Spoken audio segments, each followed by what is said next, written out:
I didn't see you there.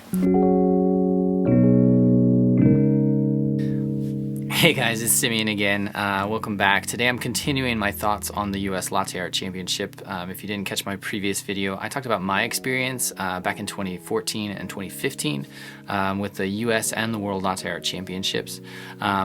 And there's a lot of reasons why it was cut short in the US, but I think with its current trajectory and with the current state of specialty coffee in the US, there's a good chance that in a couple of years you would see a US competitor in the finals of the World Latte Art Championships. Making that top 6 would be a big deal.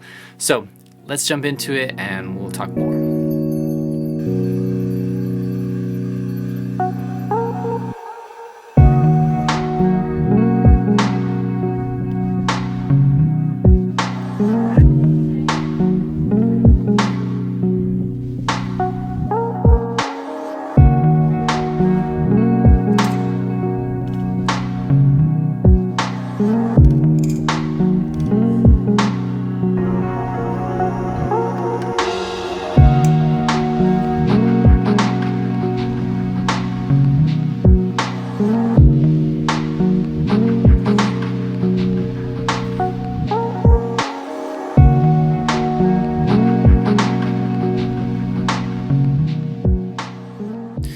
So in the 2 years of the US Latte Art Championship back in 2014, 2015, one of the big reasons why it was cut from the US Coffee Champs was because of a lack of participation from baristas.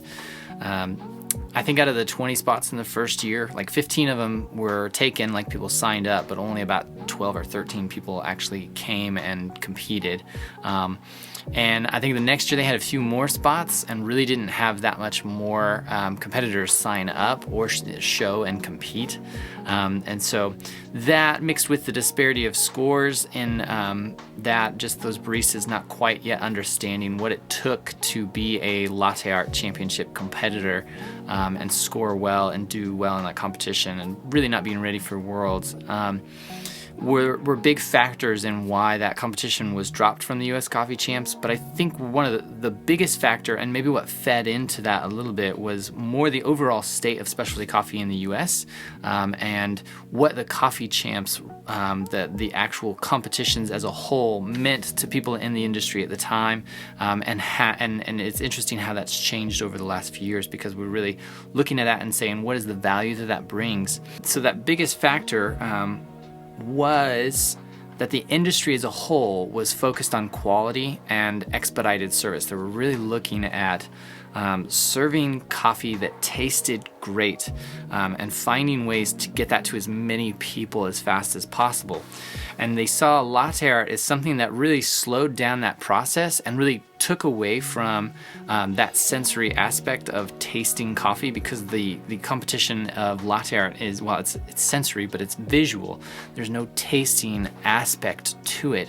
And so it didn't encourage kind of what was being pursued by the industry as a whole, which was quality coffee. While the competition did stress efficiency, because you were timed and you did lose points for going over on time, and it was a very small amount of time to serve as many drinks as you were able. There was no sensory analysis of tasting that coffee, and so it really didn't matter if you served a bad latte, it just had to look good. And people kind of took that and said, you know, that's not what we're trying to do. We want to be able to serve people coffee that they can see the difference between this commodity style of coffee, which can be really bitter, to specialty coffee, which can be really extraordinary and really sweet and complex and robust and all these different things. And so they saw latte art as something that kind of was a distraction from that.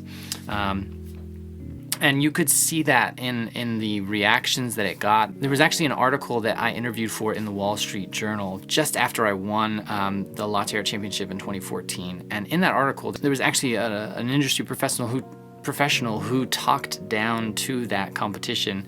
And so you saw in the industry at the time some resistance to kind of embrace this competition, which really did not fit inside of the specialty coffee service in the US at the time. Sadly, after 2 years, it was shut down, and there were several attempts after that to start working groups to bring it back, to kind of find ways to communicate to the U.S. Latte Art, to communicate to the U.S. competitions community, as well as just the specialty coffee industry at large in the U.S., about how this competition can be beneficial for the industry as a whole. And that sadly, all of those working groups kind of petered out or failed to really make an impact, and so nothing came of it at the time.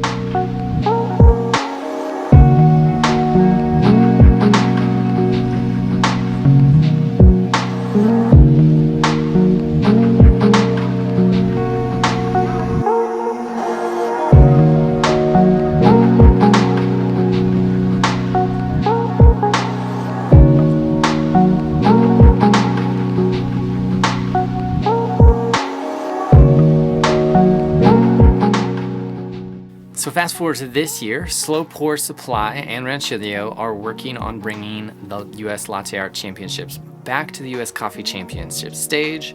And I first heard about that just before I went to Nashville for the U.S. Coffee Champs qualifiers there. And I saw that they were doing a seminar before the competition. So I signed up for that, and then I was sure to follow up with them at their booth at the Coffee Champs, which actually happened to be right by the stage that I was emceeing on. And for the seminar, I thought that was a really great kind of structure to help bring people into the fold of Latte Art Championships. So the seminar featured Ivy Leakey of, I'm sorry if I'm saying that name wrong, but she's of China Latte Art Championships, World Latte Art Championships fame. She's been a competitor and a coach, and she's been very successful at it. And Ivy was there giving insight into preparing for these competitions, as well as they featured a hands-on portion where several of the attendees were able to go up and get some feedback from Ivy, get to pour lattes and kind of try these patterns that that you would use to kind of build up a routine for a latte art competition. It was an amazing event. I think this type of experience is great for future competitors. I think they'll need this to be able to compete in a latte art competition at the world stage. And it just kind of really focuses on a more technical skills than what you would utilize in a throwdown format. So beyond the seminar, Ranchillo and Slow Pour had a booth that was dedicated to bringing or talking about bringing U.S. Latte Art Championships back to U.S. Coffee Champs. They had signups for anyone interested in learning more about it, so you could kind of give them your email and answer a few questions, and then later on they're going to be updating everybody on this process.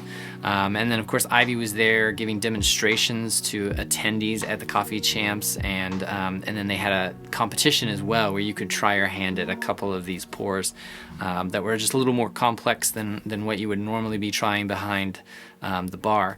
And so that was really great because it got a lot of eyes on the competition, on what it takes to be competitive in it, and it was just super fun. The kind of throwdown or the latte art competition that they did, they had some great prizes for that, and it really got people excited about it and interested in it, and I think it was very successful there.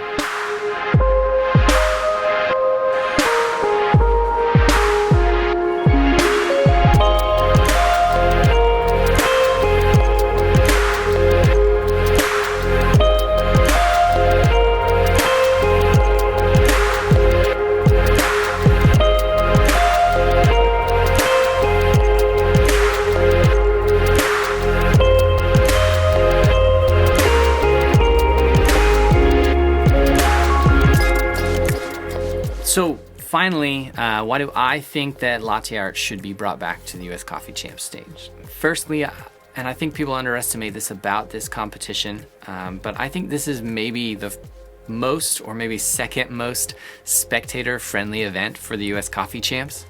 While many of the flavor sensory-based competitions have a big following like Barista and Brewers Cup, it can be difficult for someone outside of the industry to watch those competitions and really understand what's going on.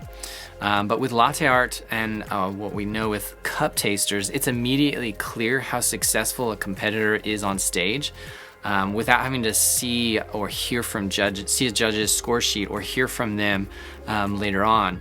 you can kind of get an idea just by watching the competition as it unfolds, how successful that competitor was in what they did, because they present a picture and they present 2 lattes, and so you can immediately visualize what their score sheet might be like based on how successful they were with those patterns and stuff. And so with the the barista and the Brewers Cup, I always think of it like it's like watching a QB throw a pass and never knowing if it was caught or if it scored a touchdown, or if it just completely missed. You just don't know. But with these competitions, you kind of get a better idea of that. Like with cup tasters, you know exactly how it came out, and you know how many cups they got right and how many they missed. And with latte art, you really get a good idea of whether or not they were successful. So it's like that pass being caught, and maybe they got a good score, but you just don't know how much the score is worth. So I really love that it is a spectator-friendly sport. And since we're on the subject of football, go Chiefs. How about that? Super Bowl champs.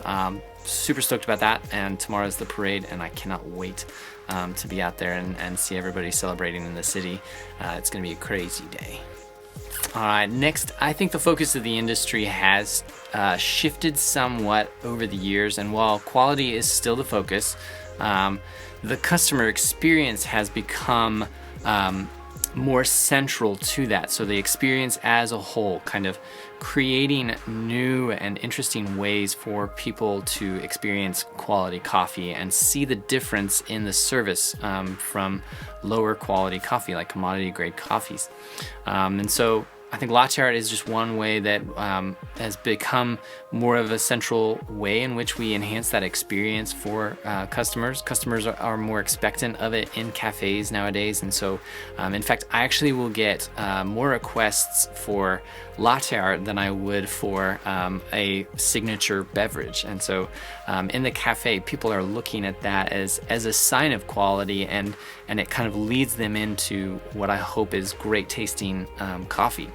So you're seeing a lot more, because the competition has, over the last 5 years produced a lot of great ambassadors for latte art in the industry, and we're more connected with them, even though they're from different parts of the world. We're more connected than ever as baristas, and that's really feeding this and helping kind of progress what latte art is in the US. So the U.S. Coffee Champs continues in Orange County, California, February 20th through the 22nd, with the National Barista and Brewers competitions kind of coming to a close and getting ready to send those competitors onto the world levels. There's also the second round of qualifiers for cup tasters and roasters competitions. Slow Pour and Rancilio again will host another seminar, this time with the U.S. Latte Art Championship from 2015, Angie Chun, which is really exciting. So that will be at Common Room Roasters. If you're going to be in Orange County, be sure and check that out. So that seminar will kind of look into etching. It's really not designed for entry level. You really would benefit greatly from it if you have a good grasp of some of the more basic and beginner style of latte art, and then you would kind of push into that mid-range latte art level. And so this seminar will be for people interested in learning about the competition, as well as people just looking for ways that they can improve their latte art in their own cafes.